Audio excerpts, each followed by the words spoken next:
لیکن یاد رکھیے میرے محبوب، اس کو مٹانے والے خود مٹ جائیں گے، لیکن یہ قیامت تک جو ہے برقرار رہے گا۔ اور مٹ گئے۔ یریدون لیطفئوا نور اللہ بافواہہم واللہ متم نورہ، اللہ تعالیٰ اس نور کو مکمل کر کے رہے گا، اللہ اس نور کو پھیلا کر رہے گا، اللہ اس نور کو لوگوں کے ذہنوں کے اندر بٹھا کر رہے گا، اگرچہ کافر لوگوں کو یہ بات ناگوار گزرے۔ اور اس نور کی حفاظت کرنے والے اللہ نے بندے بھی پیدا کیے۔ آپ جانتے ہیں کہ اللہ کے پیغمبر کے دور میں جب یہ قرآن نازل ہو رہا تھا تو اللہ کے محبوب پیغمبر، صحیح بخاری میں روایت آتی ہے، جبریل جب قرآن پڑھا رہے ہوتے آپ ساتھ ساتھ جلدی جلدی پڑھنے کی کوشش کرتے۔ آپ کو تھوڑی دقت محسوس ہوتی۔ اللہ نے آسمانوں سے اپنے پیغمبر کا یہ انداز دیکھا، سورہ القیامہ 30ویں پارے میں نازل فرما دی اور اس کے اندر یہ آیت نازل فرمائی، اے میرے محبوب اس قرآن کی حفاظت کے حوالے سے آپ پریشان مت ہوں، آپ کو یہ قرآن سکھانا بھی ہمارا کام، آپ کو یہ قرآن سمجھانا بھی ہمارا کام، اور اس قرآن کی حفاظت کرنا بھی ہمارا کام۔ جب اللہ ذمہ داری لے لے تو کون اللہ کی ذمہ داری کے سامنے ٹک سکتا ہے؟ اللہ نے فرمایا فَإِذَا قَرَأْنَاهُ فَاتَّبِعْ قُرْآنَهُ، اے میرے محبوب پیغمبر جب ہم آپ کو قرآن پڑھانا شروع کریں جبریل کے ذریعے، آپ جبریل کے پیچھے پیچھے اسی طرح قرآن پڑھتے چلے جائیں۔ فَاتَّبِعْ قُرْآنَهُ ثم ان علینا بیانا، اے میرے محبوب پیغمبر پریشان ہونے کی ضرورت نہیں، اس قرآن کی تفسیر بھی ہم آپ کے ذہن میں ڈال دیں گے، تشریح بھی ڈال دیں گے، مفہوم بھی آپ کو سمجھا دیں گے، یہ سمجھانے کی ذمہ داری بھی ہم نے لے لی۔ اور پھر فرمایا انا نحن نزلنا الذکر وانا لہ لحافظون، ہم نے یہ ذکر خود نازل کیا ہے، اس کی حفاظت بھی ہم خود کریں گے۔ یہ ذکر ہم نے نازل کیا ہے، اس کی حفاظت بھی ہم خود کریں گے۔ اللہ نے تورات کی حفاظت کی ذمہ داری نہیں دی، اللہ نے انجیل کی حفاظت کی ذمہ داری نہیں دی، اللہ نے زبور کی حفاظت کی ذمہ داری نہیں دی۔ یہی وجہ ہے ان لوگوں نے اپنی مرضی سے اس میں تبدیلیاں کر دیں۔ 4 انجیلیں اس وقت دنیا کے اندر رائج ہیں، 4 انجیلیں اللہ نے نازل ایک کی اور 4 لے کر گھوم رہے ہیں۔ ہر ایک کہتا ہے یہ سچی کتاب ہے، یہ ہماری کتاب سچی ہے، یہ ہماری کتاب سچی ہے۔ آپ خود فیصلہ کیجئے، اللہ نے جب ایک نازل کی تو 4 کیسے بن گئی؟ یہ اس انجیل کے باطل ہونے کی واضح دلیل ہے۔ اور جہاں تک تورات کی باری ہے، اللہ فرماتے ہیں یحرفون الکلمہ عن مواضعہ، اے میرے پیغمبر یہ یہودیوں نے تورات میں اپنی مرضی کے احکام ڈال دیے، جو دل چاہا ڈال دیا۔ یہ تورات بھی آسمانی کتاب نہیں رہی۔ اسی طرح زبور میں بھی تبدیلی ہو گئی۔ واحد ایک کتاب ہے اللہ کی جو صحیح اسی صورت میں ہے جیسے اللہ نے نازل کی۔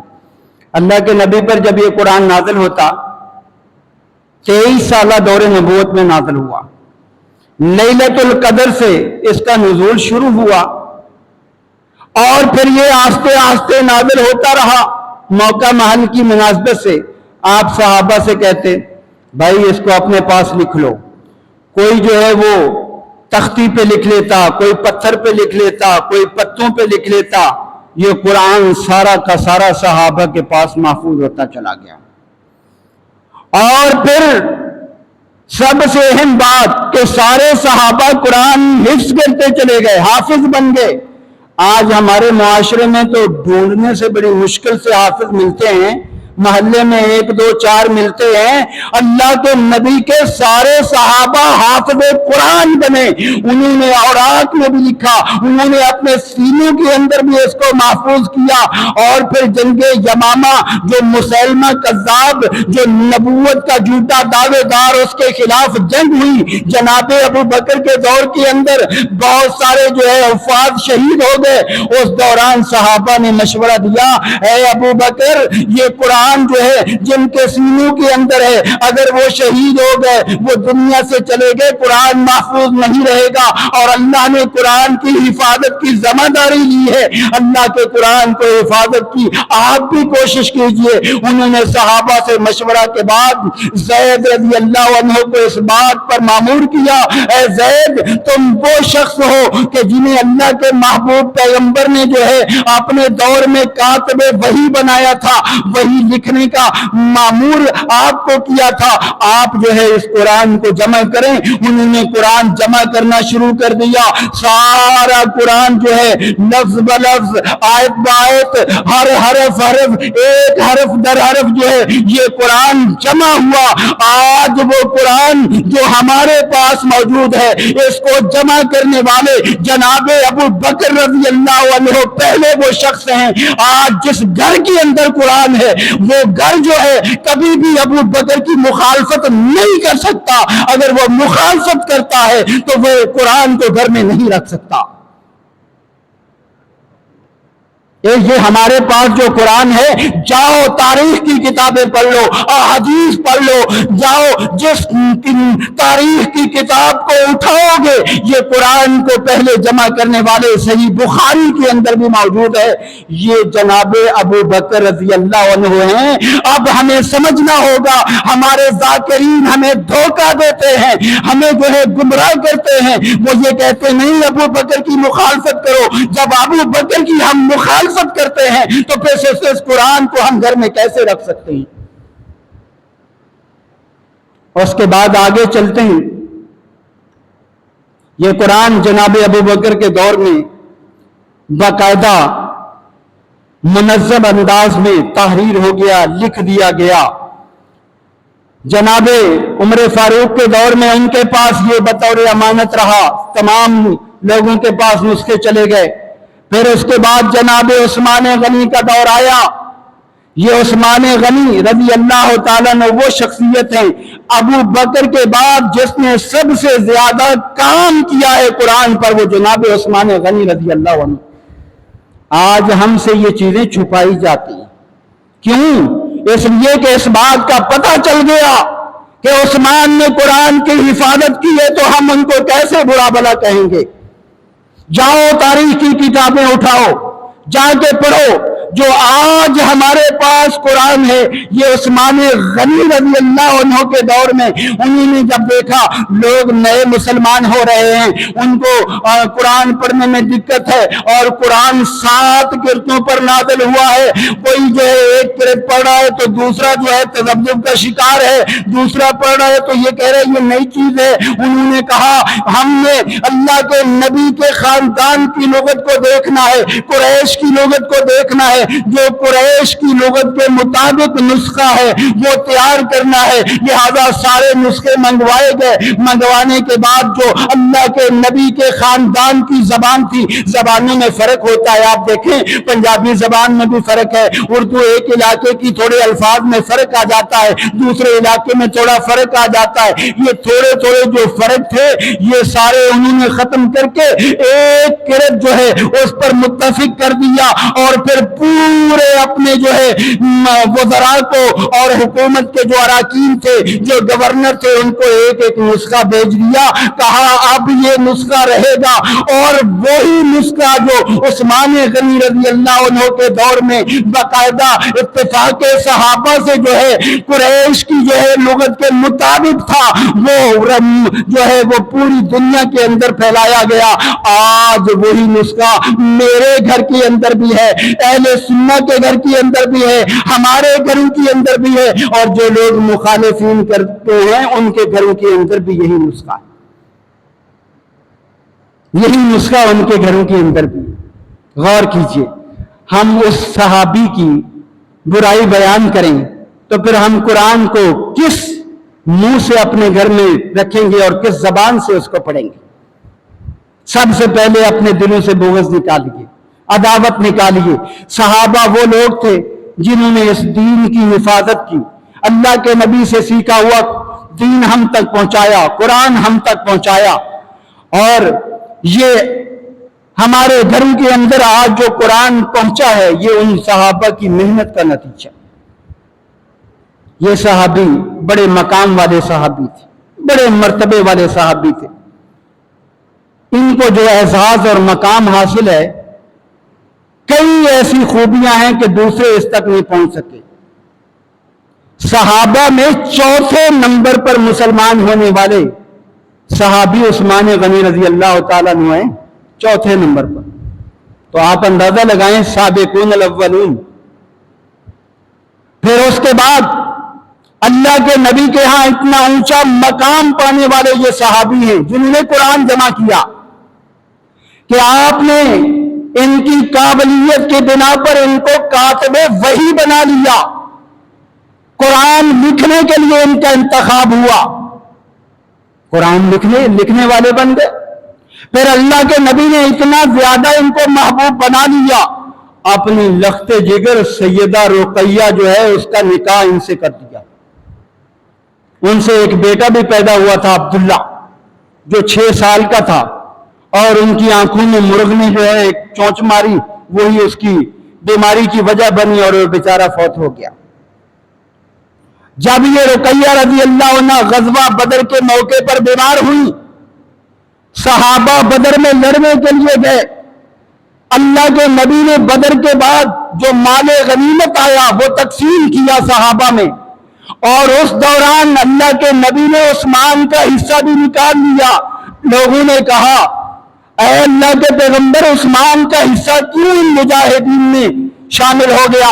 کہا، وہ میری بیٹی کی تیمارداری کر رہا تھا، خدمت کر رہا تھا، تم وہاں جہاد کر رہے تھے، وہ بھی تمہارے درمیان جو ہے حصہ دار ہے۔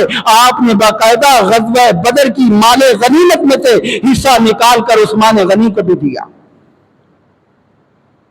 اور اس کے بعد جب وہ فوت ہو جاتی ہیں غزوہ بدر کے موقع پر، اللہ کے نبی اس ٹائم موجود نہیں تھے، آپ بدر کے میدان میں تھے۔ عثمان رضی اللہ عنہ جو ہے اپنی بیوی کو دفنا دیتے ہیں، اللہ کے نبی آئے، عثمان گلے لگ کر رونے لگ گئے۔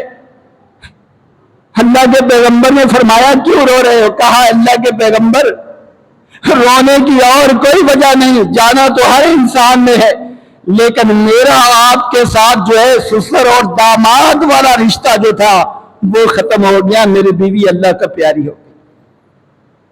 اللہ کے نبی نے کیا فرمایا، اے عثمان، پریشان ہونے کی کیا ضرورت ہے، میری اور بیٹی موجود ہے، ام کلثوم، میں اس کی شادی آپ سے کر دیتا ہوں۔ اللہ کے نبی نے اپنی دوسری بیٹی ام کلثوم کی شادی ان سے کر دی۔ اب دیکھیں، پوری آدم علیہ السلام سے لے کر آج تک کسی شخص کے نکاح میں نبی کی 2 بیٹیاں نہیں آئیں یک بعد دیگرے، سوائے عثمان غنی رضی اللہ عنہ کے۔ پوری اٹھا کر دیکھیے، یہی اعزاز اگر لے لیا جائے تو یہی اعزاز عثمان غنی کی فضیلت کے لیے کافی ہے۔ اسی لیے علماء نے انہیں کہا ذو النورین، 2 نوروں والا، یعنی اللہ کے نبی کی لخت جگر ان کے نکاح میں آئی۔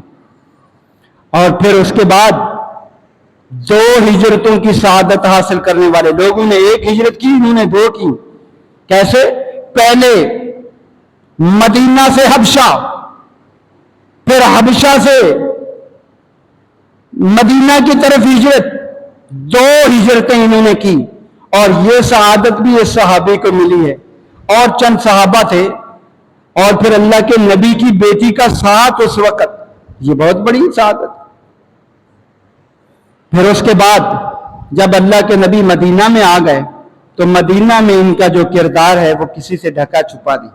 بے شمار احادیث آپ سن چکے ہیں، اللہ کے محبوب پیغمبر نے ان کی بڑی تعریف کی۔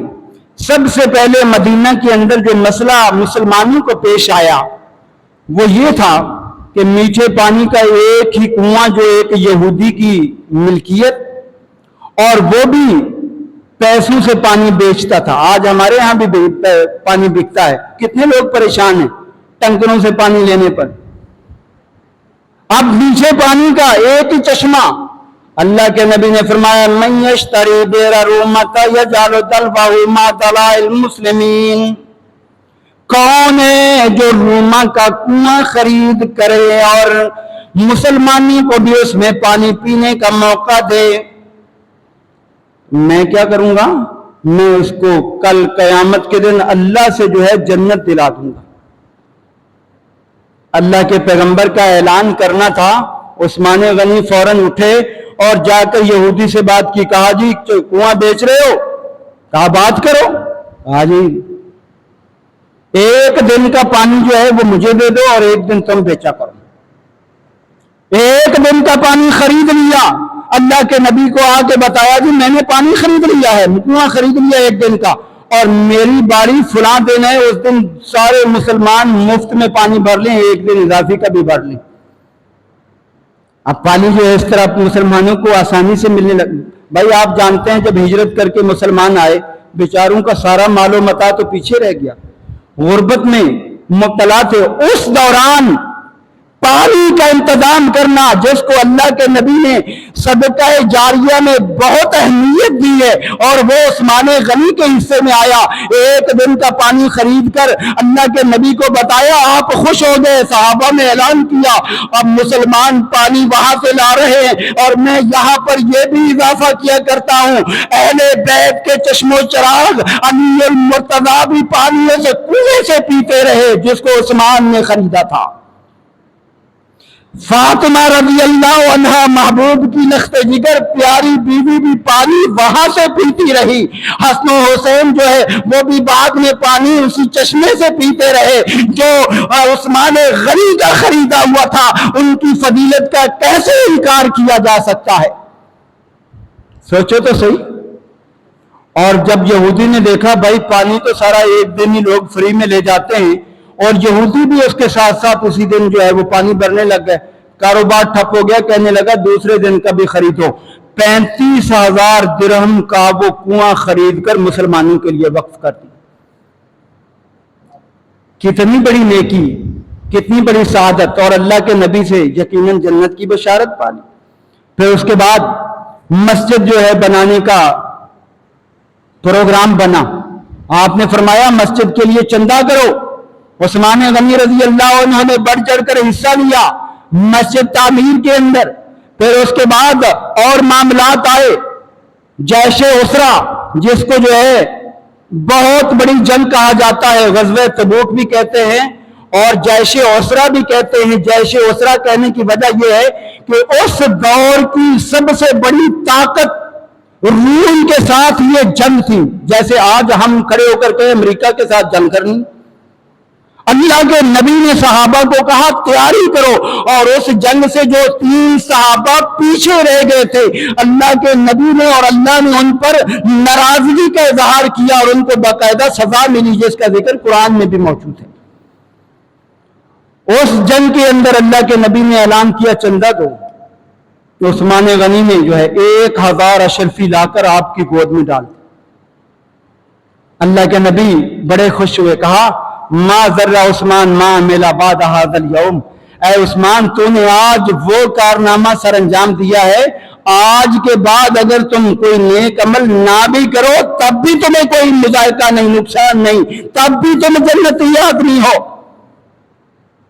اور پھر اور اعلان کیا، کہا جی 100 اونٹ جو ہے ساز و سامان سمیت، پھر کہا 100 اور 300 اونٹ ساز و سامان سمیت دے دیے۔ اللہ کے نبی بڑے خوش ہوئے، ما ذر عثمان ما عمل بعد هذا اليوم۔ اب دیکھیں کتنے اس جیش اسرا کے اندر انہوں نے تعاون کیا، اور اللہ کے نبی سے ایک نہیں کئی بار جو ہے وہ جنت کی بشارت پائی، کئی بار۔ جو عشرہ مبشرہ ہیں نا صحابہ، جن کو 10 صحابہ ہیں جن کو اللہ کے نبی نے جنت کی بشارت دی، ان کے اندر عثمان غنی کا بھی نام ہے۔ تو آپ اندازہ لگائیں کتنے بڑے صحابی، کتنے بڑے مقام والے، وہ بھی یہ 18 ذی الحجہ کو انہوں نے جام شہادت نوش فرمائی، اور جام شہادت اس طرح کہ انتہائی مظلومانہ انداز میں آج حسین رضی اللہ عنہ کی شہادت کو بڑے مظلومانہ انداز میں پیش کیا جاتا ہے۔ ہم بھی مانتے ہیں ان پر بہت ظلم ہوا، نہیں ہونا چاہیے تھا۔ جن لوگوں نے کیا وہ بہت بڑے ظالم ہیں، انہوں نے نواسہ رسول کو شہید کیا، یہ بہت بڑا جرم ہے، غلطی ہے ان کی۔ لیکن میرے پیارے بھائیوں، دوسری طرف عثمان غنی کو بھی جو دیکھو، 40 دن تک ان پر کھانا اور پانی بند کر دیا گیا تھا، 40 دن تک، 1 دن 2 دن 3 دن نہیں۔ اور صحابہ کی کثیر تعداد موجود کہ ہمیں اجازت دیں، ہم باغیوں سے لڑتے ہیں جو آپ کے مخالفین نے کہا نانا میں جو ہے آپ کو اجازت نہیں دیتا، جن گلیوں کے اندر اللہ کے نبی کے پاؤں لگے ہیں اور میری وجہ سے وہاں خون بہے، میں اجازت نہیں دیتا۔ لوگوں نے کہا معاویہ کے پاس چلے جائیں، کہا نہیں جاؤں گا، میں اپنی ہجرت کا ثواب ضائع کر لوں، نہیں جاؤں گا معاویہ کے پاس۔ اور مزے کی بات یہ ہے، جب اللہ کے محبوب پیغمبر غار ثور کے اندر گئے، اس وقت جو ہے پہرے دار جناب ابو بکر بنے، جنہیں آج لوگ برا بلا کہتے ہیں، اور جس وقت عثمان غنی کے گھر کا دشمنوں نے، باغیوں نے محاصرہ کیا، ان کے پہرے دار حسن اور حسین رضی اللہ عنہما بنے۔ اگر ان میں اختلاف تھا تو پہرے داری کی کیا ضرورت تھی؟ جاؤ تاریخ کی کتابیں اٹھاؤ، دیکھو پہرے دار وہ بنے ہیں۔ کیوں؟ اس لیے کہ اللہ نے انہیں اونچا مقام دیا تھا، مرتبہ دیا تھا، اور جب خلافت سنبھالی مالدار تھے، اور جب خلافت جو ہے وہ ختم ہوئی تو گھر کے اندر کچھ بھی نظر نہیں آیا، سارا لگا دیا انہوں نے۔ اور اپنے دور کے اندر اتنی ترقی کی، عمر فاروق کے دور کے اندر اسلام جو پھیلا تھا وہ 22 لاکھ مربع میل تک پھیلا تھا، اور جب عثمان غنی کا دور آیا اسلام کی حدود اتنی بڑھ گئی کہ 66 لاکھ مربع میل تک مسلمانوں کی حکومت پھیل گئی، اور سمندروں سے آگے سمندری جہاز تیار کروا کر معاویہ کے ذریعے قبرص کی فتح کر لی، اور وہ جو عیسائیوں کا بڑا قلعہ تھا اس کو ختم کر کے اسلام کا قلعہ بنا دیا۔ بڑی ان کی خدمات ہیں، جتنی بھی تعریف کی جائے کم ہے۔ اللہ کے محبوب پیغمبر نے بڑی ان کی فضیلت بیان کی ہے۔ میں چند آپ کے سامنے مثالیں بھی رکھ دیتا ہوں تاکہ آپ کے سامنے واضح ہو جائے بات کہ کس طرح انہوں نے دینی خدمات سر انجام دی اور کس طرح اونچا مقام پایا۔ اللہ کے پیارے پیغمبر علیہ الصلوۃ والسلام کی نظر میں تو ان کی بڑی اہمیت تھی۔ عیون اخبار الرضا جلد 1 صفحہ 303، یہ ہمارے بھائیوں کی کتاب ہے۔ شیعہ مؤلف جو ہے وہ لکھنے پہ مجبور ہو گیا ہے، وہ کہتا ہے علی سے روایت ہے، رسول کریم نے فرمایا ابو بکر میرے نزدیک میرے کان کی طرح ہیں، عمر میرے نزدیک آنکھ کی طرح ہیں، اور عثمان میرے نزدیک میرے دل کی طرح ہے۔ اپنی کتابوں کے اندر جا کے دیکھو کہ عثمان کو کیا کہہ رہے ہیں کہ عثمان میرے نزدیک دل کی طرح ہے۔ یہ عیون اخبار الرضا جلد 1 صفحہ 303 مطبوعہ تہران کے اندر یہ بات لکھی ہوئی۔ اب اس سے آپ اندازہ لگائیں کہ آج کل ہمارے معاشرے میں جو لوگ عثمان کو برا کہتے ہیں وہ اپنی کتابیں بھی نہیں پڑھتے، جو صحابہ کو برا کہتے ہیں ان کو اپنی کتابوں کا بھی پتہ نہیں۔ اسی طرح علی رضی اللہ تعالیٰ عنہ کا عثمان کے بارے کیا موقف ہے؟ علی رضی اللہ تعالیٰ عنہ بیان کرتے ہیں، ایک مرتبہ میں عثمان کے پاس آیا اور کہا میرے پیچھے آنے والے لوگ میرے اور آپ کے درمیان جو ہے وہ باتیں کر رہے ہیں، بخدا میں نہیں جانتا کہ آپ سے کیا کہوں، مجھے کوئی ایسی چیز معلوم نہیں جسے آپ نہ جانتے ہوں، یعنی میرا علم آپ سے زیادہ نہیں ہے۔ میرا علم، آج کہتے ہیں علی کو بہت زیادہ علم تھا، اور علی کیا اعتراف کر رہے ہیں کہ مجھے ایسی کوئی چیز معلوم نہیں جسے آپ نہ جانتے ہوں، نہ میں آپ کو ایسی بات سکھا سکتا ہوں جو آپ کے علم میں نہ ہو. ہم جو جانتے ہیں وہ آپ بھی جانتے ہیں. ہم نے آپ سے کوئی سبقت حاصل نہیں کی کہ اس بارے میں آپ کو بتائیں. خلوت میں ہم نے جو کچھ سنا ہم نے آپ تک پہنچا دیا. آپ بھی ویسا ہی دیکھتے ہیں جیسا ہم دیکھتے ہیں, ویسا ہی سنتے ہیں جیسا ہم سنتے ہیں. آپ بھی رسول اللہ کے ساتھ اسی طرح رہے جیسے ہم رہے. ابن ابی قحافہ یعنی ابو بکر, ابن خطاب یعنی عمر بن خطاب کے عمل آپ سے بڑھ کر نہیں, میرے والد اور رسول اللہ کے سب سے زیادہ قریب تھے. آپ میرے والد رسول اللہ کے سب سے زیادہ قریب تھے. آپ قرابت اور رشتہ داری میں ان دونوں سے زیادہ قریب ہیں. یہ کون کہہ رہے ہیں؟ علی عثمان کو کہہ رہے ہیں کہ آپ قرابت اور رشتہ داری میں میرے زیادہ قریبی ہیں. کیوں؟ وہ بھی داماد, یہ بھی داماد. اور فرمایا آپ رسول اللہ کے داماد ہیں. یہ وہ شرف ہے جو ان دونوں کو حاصل نہیں تھا. خدا کے لیے اپنی جان پر رحم کیجئے. آپ اندھے کو دکھا نہیں سکتے, جاہل کو سکھا نہیں سکتے. یہ نہج البلاغہ صفحہ 2340 پہ یہ عبارت موجود ہے. آپ اندازہ لگائیں ہمیں کتنا بیوقوف بنایا جاتا ہے, ہمیں کتنا جو ہے سیدھی راہ سے بھٹکایا جاتا ہے. اور امام جعفر بن باقر یہ چھٹے امام ہیں. یہ کہتے ہیں دن کی ابتدا میں آسمان سے ایک پکارنے والا پکارتا ہے متوجہ ہو جاؤ, علی صلوات اللہ علیہ اور ان کا گروہ ہی کامیاب ہونے والے ہیں. اور دن کی انتہا میں ایک اور پکارنے والا پکارتا ہے عثمان اور ان کا گروہ ہی کامیاب ہونے والے ہیں. یہ الکافی فی الفروع جلد 8 صفحہ 209. آپ دیکھیں کتنی. امام جعفر صادق یہ بھی بہت بڑے امام ہیں. ہماری نظر میں ان کا بڑا اونچا مقام ہے. ہم تمام اہل بیت کی عزت کرتے ہیں, تکریم کرتے ہیں. یہ بھی کہتے ہیں کہ بیعت رضوان کا واقعہ بیان کرتے ہوئے کہتے ہیں مسلمانوں سے جب اللہ کے نبی نے بیعت لی, آپ نے ایک ہاتھ کو عثمان کی طرف سے دوسرے ہاتھ پر مارا اور عثمان کی اس سے فضیلت واضح ہو گئی. یہ کتاب الروضہ من الکافی جلد 8 صفحہ جو ہے 326 اور 325 پر یہ عبارت موجود ہے. عبداللہ بن عباس جو کہ عباس کے صاحبزادے تھے وہ بھی کہا کرتے تھے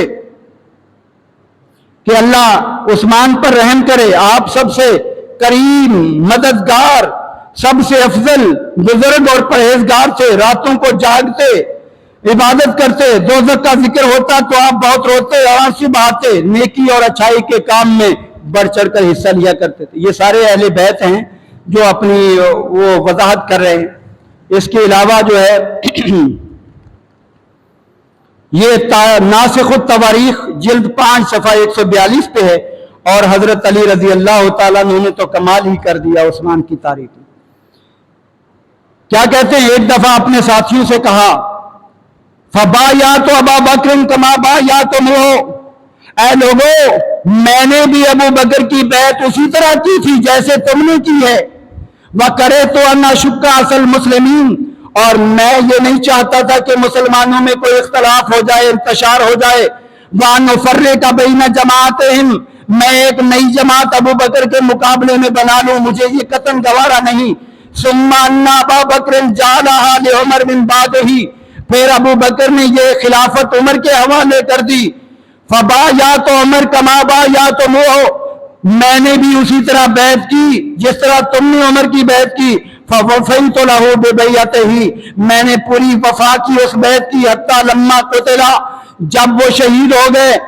جعلنی سادسہ ستہ, اس نے جو ہے عشرہ مبشرہ میں سے 6 جن اشخاص کا انتخاب کیا اس میں سے میرا نام بھی موجود تھا, ان میں میرا نام بھی موجود تھا.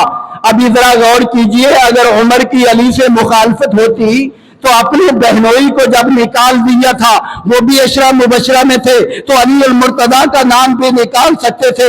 ان کے اندر کوئی انتشار نہیں تھا، محبت اور پیار تھی، اور یہی وجہ سے یہ اقرار بھی کر رہے ہیں فَدَخَلْتُ حِينَ أَدْخَلَنِي، میں بھی داخل ہو گیا ان لوگوں میں جن نے مجھے داخل کیا، وَكَرِهْتُ أَنْ أُفَرِّقَ جَمَاعَةَ الْمُسْلِمِينَ وَأَشُقُّ عَصَاهُمْ، میں نے اس وقت بھی جو ہے جب عثمان کی بیعت ہو رہی تھی اختلاف نہیں کیا، اس لیے کہ صحابہ ان کی بیعت پر جو ہے متفق تھے، فَبَايَعْتُمْ عُثْمَانَ فَبَايَعْتُهُ، میں نے بھی عثمان کی بیعت اسی طرح کر لی جس طرح تم نے کی تھی، ثُمَّ طَعَنْتُمْ عَلَىٰ عثمان، پھر اب تم عثمان پر برا بلا ان کو کہتے ہو، طعن کرتے ہو، فَقَتَلْتُمُوهُ، تم لوگوں نے اسے شہید کر دیا، تم لوگوں نے اسے شہید کر دیا۔ اس کا مطلب یہ ہے کہ علی ان کی شہادت کو بھی پسند نہیں کرتے تھے۔ اور آگے کیا کہتے ہیں وَأَنَا جَالِسٌ فِي بَيْتِي، اس وقت میں گھر میں تھا، مجھے پتہ نہیں چلا، تم لوگوں نے ان کو شہید کر دیا۔ ثُمَّ أَتَيْتُمُونِي غَيْرَ دَاعٍ لَكُمْ وَلَا مُسْتَكْرِهٍ لِأَحَدٍ مِّنكُمْ، پھر اس کے بعد تم مجھے کھڑا کرنے لگے کہ آپ تمہیں امیر مان لیتے ہیں، اب تمہاری بیعت کرتے ہیں۔ فَبَايَعْتُمُونِي كَمَا بَايَعْتُمْ، تم نے میری بیعت بھی اسی طرح پھر تم نے کر لی، كَمَا بَايَعْتُمْ أَبَا بَكْرٍ وَعُمَرَ وَعُثْمَانَ، جیسے تم نے ابو بکر کی بیعت کی، جیسے تم نے عمر کی بیعت کی، جیسے عثمان کی بیعت کی۔ اب آپ اندازہ لگائیں کہ ان صحابہ کے اندر کوئی اختلاف نظر آتا ہے؟ کوئی نظر نہیں آتا، کوئی نظر نہیں آتا۔ یہ کون سی کتاب ہے؟ اس کا حوالہ بھی دیکھ لیجئے، الامالی، یہ توسی کی کتاب ہے، جلد 2 صفحہ 121، یہ ہمارے بھائیوں کی کتاب ہے، ذرا غور کیجئے۔ اور آگے چل کر ایک اہم بات بھی سن لیجئے، سیدہ فاطمہ کی جب شادی علی المرتضیٰ سے ہو رہی تھی، اس دوران جو ہے کیا معاملہ پیش آیا یہ بھی آپ سن لیجئے۔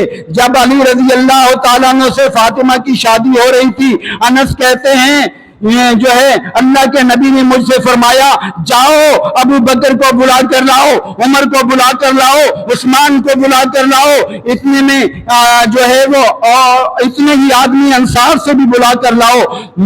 چنانچہ میں بلانے کے لیے گیا، ان کو لے کر آیا، جب سب اپنی اپنی جگہ بیٹھ گئے تو آپ نے سب کو مخاطب ہو کر فرمایا اے عمر، اے علی، اے عثمان، میں تمہیں گواہ بناتا ہوں، میں نے فاطمہ کا نکاح علی سے کر دیا ہے 400 مسکال چاندی کے بدلے میں۔ جس شادی کے گواہ عثمان غنی ہوں، پھر اس عثمان کو برا کہنے والے کس منہ سے برا کہیں؟ ذرا غور کیجئے، یہ بھی حوالہ نوٹ کر لیجئے، کشف الغمہ جلد 1 صفحہ 358، بہار الانوار مجلسی کی کتاب ہے، جلد 10 صفحہ 38۔ اور عثمان غنی رضی اللہ عنہ نے شادی کے موقع پر جو علی سے تعاون کیا، اگر اس کو بھی دیکھا جائے تو کیا ہے؟ جب علی رضی اللہ عنہ سے شادی ہونے لگی، آپ نے فرمایا علی تیرے پاس اخراجات نہیں ہیں، تو اپنی زرہ کو بیچو اور بیچنے کے بعد پیسے لے کر آؤ تاکہ میں تمہیں کوئی چیزیں خرید کر دے دوں۔ آج یہ مسئلہ بھی سمجھ لیجئے، لوگ فاطمہ رضی اللہ عنہا کا جہیز ثابت کرنے کی کوشش کرتے ہیں، اللہ کے نبی نے اپنے پاس سے فاطمہ کو کوئی جہیز نہیں دیا، کوئی جہیز نہیں دیا۔ علی سے کہا جاؤ ذرا بیچ کر آؤ، اور جب وہ بیچ کر آئے ان پیسوں سے آپ نے چند چیزیں خرید کر دے دی۔ اللہ کے بندو، تم نبی کو بے انصاف ثابت کرنا چاہتے ہو؟ نہ وہ زینب کو جو ہے کوئی جہیز دے، نہ رقیہ کو دے، نہ ام کلثوم کو دے اور فاطمہ کو دے دے۔ نبی جو کہتا ہے لوگوں کو اے دے لو بین اولادکم، خود جب اپنی باری آئے تو ایک کو دے دے دوسرے کو نہ دے، یہ کیسے ہو سکتا؟ غور کیجئے، تعجب والی بات یہ ہے۔ اب جب وہ جو ہے زرہ بیچنے کے لیے گئے، اب بیچنے کے لیے آگے وہ صرف عثمان رضی اللہ عنہ کی طرف چل گئے۔ علی کہتے ہیں میں نے اپنی زرہ اٹھائی، اسے بیچنے کے لیے بازار کی طرف چلا، وہ زرہ میں نے 400 درہم کے عوض عثمان کو بیچ ڈالی۔ جب میں نے آپ سے درہم لیے، آپ نے مجھ سے زرہ لے لی۔ آپ کہنے لگے ابو الحسن، کیا اب زرہ کا حقدار میں ہو گیا اور تم درہم کے حقدار ہو گئے؟ ہمارا سودا ہو گیا یا نہیں ہوا؟ علی رضی اللہ عنہ کہنے لگے جی ہاں ہو گیا، میں نے جو ہے زرہ آپ کو دے دی، پیسے اس کی لے لیے۔ اب کیا ہوا؟ آگے جا کے کیا کہتے ہیں، اس پر جو ہے علی رضی اللہ عنہ کہنے لگے پھر تو یہ زرہ میری طرف سے اور عثمان غنی کہنے لگے لو بھائی اب یہ زرہ جو ہے نا واپس لے جاؤ. کیوں؟ یہ میری طرف سے آپ کو تحفہ ہے. شادی کا تحفہ پہلے ہی سے دے دیا علی المرتضیٰ کو اور کہا جی میری طرف سے تحفہ ہے یہ لے لو اور درہم بھی لے جاؤ. میں نے زرہ اور درہم دونوں چیزیں آپ کے سامنے رکھ دی اور آپ صلی اللہ علیہ وسلم کو بتایا کہ عثمان نے میرے ساتھ یہ خیر کا معاملہ کیا ہے. اللہ کے نبی اتنے خوش ہوئے کہ میرے لیے دعائے خیر کرنے لگے. عثمان کے لیے اللہ کے نبی دعائے خیر کرنے لگے. یہ حوالہ بھی نوٹ کر لیجئے, کشف الغمہ اربلی کی جلد 1 ہے, صفحہ 359 ایکم 60 ہے, اور بہار الانوار مجلسی کی ہے, صفحہ 39 اور 40 ہے. اس کے علاوہ اور بھی بے شمار فضیلتیں اللہ کے بندوں, جتنی بیان کی جائیں کم ہیں. وقت اجازت نہیں دیتا. میں نے ابھی قرآن کے حوالے سے بھی آپ کے سامنے گفتگو کرنی ہے کیونکہ یہ قرآن کو جمع کرنے والے عثمان غنی تھے, اس لیے آپ کے سامنے میں نے عثمان غنی کا مختصر سا تذکرہ کر دیا. سب سے پہلی بات تو یہ یاد رکھو, قرآن اللہ کا نور ہے. قرآن اللہ کا نور ہے جو اس نے ہمیں عطا کیا ہے. اللہ فرماتے ہیں یا ایھا الناس قد جاءکم برہان من ربکم وانزلنا الیکم نورا مبینا. اے دنیا کے لوگوں, ہم نے تمہیں قرآن عطا کیا ہے اور بہت بڑی دلیل, اور تمہاری طرف ہم نے نور نازل کیا ہے, نور بنا کر اس کو اتارا ہے. سورہ نساء آیت 174 ہے. اب اس نور کی مخالفت آج سے نہیں, جب یہ نازل ہونا شروع ہوا اس وقت سے ہو رہی ہے. آپ کو پتا ہے ابو جہل نے, ابو لہب نے اور کفار مکہ نے اس قرآن کو روکنے کی کتنی کوشش کی. اتنی کوشش کی کہ اللہ نے قرآن میں ان کا ذکر کیا. انہوں نے لوگوں کو جا کے کہنا شروع کر دیا, وَقَالَ الَّذِينَ كَفَرُوا لَا تَسْمَعُوا لِهَذَا الْقُرْآنِ وَالْغَوْا فِيهِ لَعَلَّكُمْ تَغْلِبُونَ. کفار کہنے لگے اس قرآن کو سننا بھی گوارا نہ کرو, اس قرآن کو نہ سنو, شور مچایا کرو جب یہ قرآن محمد پڑھے یا کوئی صحابی پڑھے. اس سے کیا ہوگا, تمہاری بات اوپر ہو جائے گی اور یہ محمد کا قرآن نیچا ہو جائے گا. ایسا ہو سکتا تھا؟ نہیں ہو سکتا تھا. انہوں نے اپنا ایک جملہ کہا, اللہ کو اتنا ناگوار گزرا. اللہ نے ہمیں سمجھانے کے لیے بتایا کہ قرآن کو مغلوب کرنے کی کوششیں اس وقت سے ہیں جب سے یہ قرآن نازل ہونا شروع ہوا. اللہ نے مومنوں کو کیا فرمایا, وَإِذَا قُرِئَ الْقُرْآنُ فَاسْتَمِعُوا لَهُ وَأَنصِتُوا لَعَلَّكُمْ تُرْحَمُونَ. اے مومنوں, جب تمہارے سامنے قرآن پڑھا جائے نا تم غور سے سنا کرو, کان لگا کر خاموش رہا کرو, تاکہ اللہ تم پر اپنی رحمتیں نازل فرمائے. اللہ تم پر اپنی رحمتیں نازل فرمائے. قرآن کو غور سے سننا اللہ کی رحمت کو حاصل کرنے کا بہترین ذریعہ ہے. لیکن آج ہمارے معاشرے میں کیا ہے, کہیں اونچی تلاوت ہو رہی ہے نا, مسجد میں درس ہو رہا ہو, ان کو بولو اسپیکر ہلکا کرو, ہماری نیند خراب ہو رہی ہے.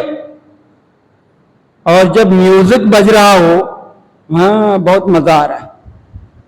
اللہ کے بندو, کیا یہ ہم اپنے ہاتھوں قرآن کی تحقیر نہیں کر رہے؟ اپنے ہاتھوں قرآن کی تحقیر نہیں کر رہے؟ آپ نے کسی گاڑی کے اندر جو ہے قرآن کی تلاوت سنی؟ یہ جو رکشے والے چلا رہے ہوتے ہیں, بسوں والے, نہیں. ہم کیا کرتے ہیں جی, میوزک چلانا ہے. اللہ کے بندو, ہم خود قرآن کی قدر نہیں کرتے, اسی وجہ سے اللہ ہمیں دکھاتا ہے کہ دشمن بھی قرآن کی جو ہے وہ توہین کرتا نظر آتا. پہلے خود اپنے معاشرے پر بھی نظر ڈالو. اللہ کے نبی فرمایا کرتے تھے ان اللہ یرفع بہذا الکتاب اقواما ویضع بآخرین. اللہ قرآن کی وجہ سے لوگوں کو اونچا مقام دیتا ہے, اور جو اس کی قدر نہیں کرتے انہیں ذلیل و رسوا کرتا ہے. ہمیں ایسے لوگوں کو ذلیل و رسوا کرنے کی ضرورت نہیں, اللہ خود رسوا کرتا ہے, خود. اور علامہ اقبال نے بھی کہا تھا نا, وہ معزز سے زمانے میں صاحب قرآن ہو کر آج ہم ذلیل و خوار ہوئے تارک قرآن ہو کر. اس وقت اگر برا محسوس آپ نہ کریں نا, تو ہم میں سے کوئی ایسا شخص ہوگا جو قرآن کی صحیح طرح تقریم کر رہا ہوگا؟ کوئی. ہم جو ہے قرآن میں نماز کا حکم ہے، کتنی نمازیں ہم پابندی سے پڑھتے ہیں. قرآن میں زکوٰۃ کا حکم ہے، کتنی ہم زکوٰۃ پابندی سے دیتے ہیں. قرآن میں جو ہے زنا کاری اور بدکاری کی مذمت ہے، کتنے لوگ بدکاری کرتے ہوئے نظر آتے ہیں. قرآن میں رشوت لینے اور دینے کی ممانعت ہے، امانت داری کی جو ہے وہ بہت زیادہ تاکید کی گئی ہے. ہمارے حکمرانوں سے لے کر نیچے تک جاؤ، کیا اس کی مخالفت نظر نہیں آتی؟ کتنی ہم اپنے ہاتھوں سے تاکیر کرتے ہیں. بلکہ جب میں قبرستان میں جاتا ہوں نا تو میری آنکھوں میں آنسو آ جاتے ہیں کہ آج ہم قرآن کو کہاں پر جو ہے وہ تحقیر کا، تذلیل کا نشانہ بنا رہے ہیں. قبر پکی بنا دی، اس کے اوپر قل اعوذ برب الفلق، قل اعوذ برب الناس، قل هو اللہ احد جو ہے وہ لکھ دی. لوگ اوپر سے جوتے سمیت گزر رہے ہوتے ہیں. اے مسلمانوں، تمہاری غیرت کہاں چلی گئی؟ یہ قرآن قبرستان کے لیے نہیں آیا. اللہ کے نبی نے قبرستان میں قرآن پڑھنے سے ہی منع فرما دیا، ہم نے وہاں لکھ کر لگا دیا. اس سے توبہ کرو.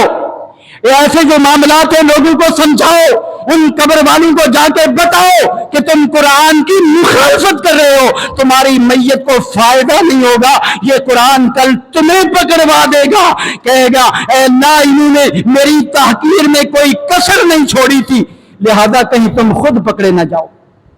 آپ نے خود نہیں دیکھا لوگ جوتوں سے میں تو اوپر سے گزرے ہوتے.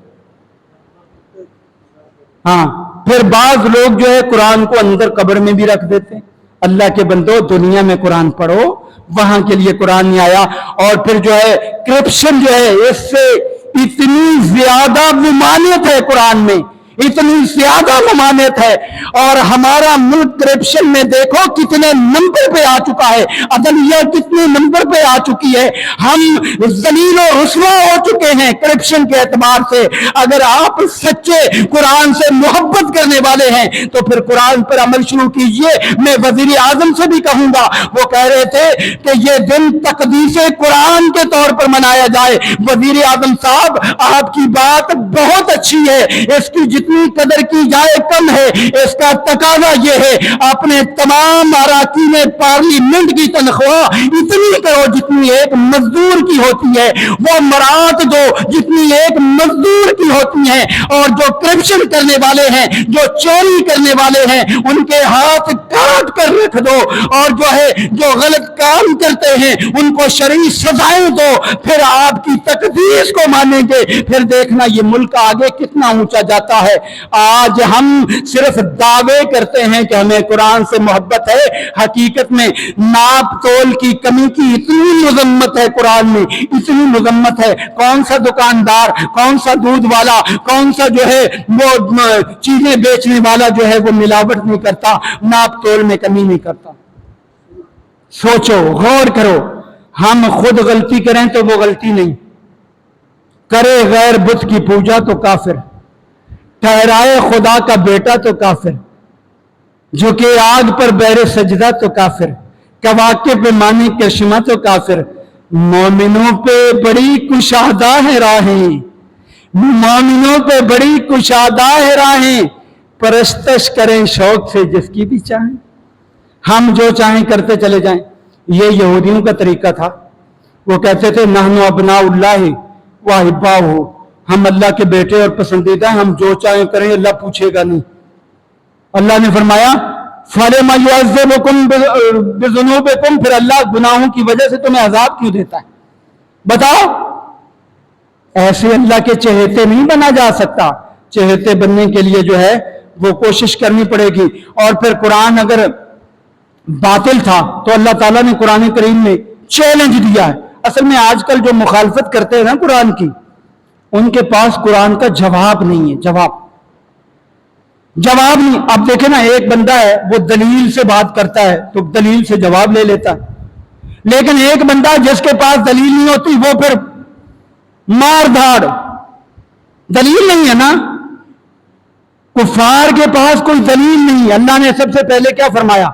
اگر اس قرآن کو سچا نہیں مانتے ہو فَاتُوا بِعَشْرِ سُوَرٍ مِثْلِهِ مُفْتَرَيَاتٍ وَادْعُوا مَنِ اسْتَطَعْتُم مِّن دُونِ اللَّهِ. اگر یہ قرآن کو تم سچا نہیں مانتے ہو، اس وقت سے لے کر آج تک چیلنج ہے، یورپ کے پادریوں کو بھی چیلنج ہے، اس قرآن کی طرح جو ہے وہ 10 صورتیں لا کر دکھا دو، ہم مان لیں گے تم سچے ہو، لیکن کوئی نہیں لا سکا۔ اللہ فرماتے ہیں نہیں لا سکتے۔ اور آگے جا کے اللہ نے فرمایا فَإِن لَّمْ يَسْتَجِيبُوا لَكُمْ فَاعْلَمُوا إِنَّمَا أُنزِلَ بِعِلْمِ اللَّهِ، یہ جواب نہیں دیں گے اس کا، آپ اس بات پہ یقین کر لیجئے یہ اللہ کی طرف سے نازل کردہ ہے، اس کے اندر کوئی شک نہیں۔ پھر اللہ تعالیٰ نے آخر میں جا کے یہ بھی کہہ دیا وَإِن كُنتُمْ فِي رَيْبٍ مِّمَّا نَزَّلْنَا عَلَىٰ عَبْدِنَا فَأْتُوا بِسُورَةٍ مِّن مِّثْلِهِ، ایک سورت ہی بنا کر دکھا دو، کوئی وہ بھی لانے سے قاصر، کوئی نہیں لا سکا۔ پھر اللہ تعالیٰ نے اور بھی اس کے بارے میں جو ہے وہ چیلنج دیے، لیکن کوئی نہیں لا سکا۔ اس وقت جو ہے سب سے زیادہ یورپ جو خائف ہے وہ اس وجہ سے ہے کہ قرآن کو پڑھ کے بہت سارے لوگ مسلمان ہو رہے ہیں۔ 9/11 کے بعد میں رپورٹ پڑھ رہا تھا کہ لوگوں نے قرآن پر غور کیا کہ کیا وجہ ہے، تو انہوں نے جب غور کیا وہ مسلمان ہونے لگے۔ اب ان کو یہ بات ہضم نہیں ہو رہی، وہ کبھی کہیں اس طرح کی حرکتیں کرتے ہیں۔ ہمارا ایمان ہے قرآن کا کچھ نہیں بگاڑ سکیں گے، اس لیے کہ ایک قرآن کو جلا کر وہ کیا قرآن مٹا دیں گے؟ لاکھوں کروڑوں کے سینوں کے اندر قرآن محفوظ ہے۔ اور ایک پادری کا واقعہ بڑا اس میں اہم ہے۔ ایک پادری عرب کے اندر ایک کانفرنس ہوئی، اس کے اندر وہ آیا، بڑی اچھی باتیں کی، لوگوں نے اس کو دعوت دی مسلمان ہو جاؤ، وہ کہنے لگا میں مسلمان نہیں ہوں گا۔ آخر کیا ہوا؟ وہ جو ہے 1 سال کے بعد آ کر خود مسلمان ہو گیا۔ اسے پوچھا گیا وجہ کیا ہے؟ کہنے لگا میں نے جو ہے نا کتابوں پہ ریسرچ کی، میں نے تورات کو لکھا، اس کے اندر تبدیلیاں کر دی، تبدیلیاں کر کے میں مارکیٹ میں لے کے گیا، لوگوں نے ہاتھوں ہاتھ تورات کو لے لیا۔ میں نے انجیل لکھی، اس کے اندر تبدیلیاں کر دی، میں جو ہے وہ لے کر مارکیٹ میں گیا، لوگوں نے ہاتھوں ہاتھ لے لی۔ میں نے زبور لکھی، اس کے اندر تبدیلیاں کی، اور تبدیلیوں کے بعد جب میں وہ لے کے گیا لوگوں نے ہاتھوں ہاتھ لے لی۔ میں سمجھ گیا یہ اللہ کی نازل کردہ کتابی صورت میں موجود نہیں، اس لیے کہ ان پہ ماننے والوں کو پتہ ہی نہیں کہ ہماری یہ کتاب کے الفاظ ہیں یا نہیں۔ اور میں نے قرآن لکھا، اس میں میں نے جو ہے تبدیلیاں کی، تبدیلیاں کر کے جب میں مارکیٹ میں لے کے گیا مجھے وہی پکڑ لیا گیا، یہاں پر یہ کلمہ تھا یہ غلط لکھا ہے، یہاں زبر آنی تھی، یہاں زیر آنی تھی، یہاں پیش آنا تھا۔ جب یہ ساری چیزیں میری پکڑ لی گئی مجھے یقین ہو گیا ایک ہی کتاب ہے جو آسمان سے نازل ہونے کے بعد آج تک جو ہے اصلی حالت میں ہے، اور میں اس بات پر مسلمان ہوگی۔ آپ اس سے اندازہ لگاؤ کتنا اہم واقعہ ہے یہ۔ تو اس لیے میرے پیارے بھائیوں ہمیں بھی قرآن پر یقین رکھنا چاہیے، ایمان رکھنا چاہیے۔ اب ہمارا کام کیا ہے؟ سب سے پہلا کام ہم قرآن سے سچی محبت کریں، خود بھی قرآن کو روزانہ پڑھیں، اپنے بچوں کو بھی پڑھوائیں۔ یہ ہے ہمارا حقیقی احتجاج۔ خود بھی پڑھیں اور قرآن کو ترجمے کے ساتھ پڑھیں، تفہیم قرآن کے پروگرام رکھیں۔ اپنے علاقوں میں ہر گھر کے اندر ایک کلاس لگ جانی چاہیے، آؤ بچوں تم بھی قرآن سیکھو پڑھو۔ یہ ہے ہمارا احتجاج کہ ہم قرآن سے اتنی زیادہ محبت کریں جتنا وہ مخالفت کرتے ہیں۔ حافظ بنیں، حافظ بنائیں، قرآن کو سمجھیں، اپنے بچوں کو قرآن کی طرف راغب کریں۔ دوسرے نمبر پر قرآن کی جو تعلیمات ہے اس کو عملی جامہ پہنائیں۔ جو رشوت لیتا نظر آئے پکڑ لے ہاتھ، نہیں لیتے تمہیں رشوت، کیوں جہنم میں جا رہے ہو، کیوں مجھے لے جا رہے ہو؟ کسی ایسی جگہ جاتے ہیں ناپ تول میں کمی، وہاں سنا دیں ویل للمطففین، تو کاروبار کر رہا ہے لیکن اپنے لیے ہلاکت سمیٹ رہا ہے، بعد آ جائے سے۔ یہ سارے معاملات اسی وقت ہمیں سمجھ میں آئیں گے جب ہم پڑھیں گے۔ اور اگر کوئی صحابہ کے بارے تان و تشنیع کر رہا ہے اس کو کہہ دیں فَإِنْ آمَنُوا بِمِثْلِ مَا آمَنْتُمْ بِهِ فَقَدْ اهْتَدَوْا۔ تو مومن نہیں بن سکا، تو مومن تب بنے گا جب نبی کے صحابہ کی طرح کا ایمان لائے گا۔ قرآن میں ساری رہنمائی موجود۔ دوسرے نمبر پہ ایسے ممالک کا بائیکاٹ کریں، بائیکاٹ کریں، ان کی جو ہے احتجاج کریں، ان کے سفیر کو یہاں سے نکال کر باہر کر دیں، ہمارا کوئی تعلق نہیں تمہارے ساتھ،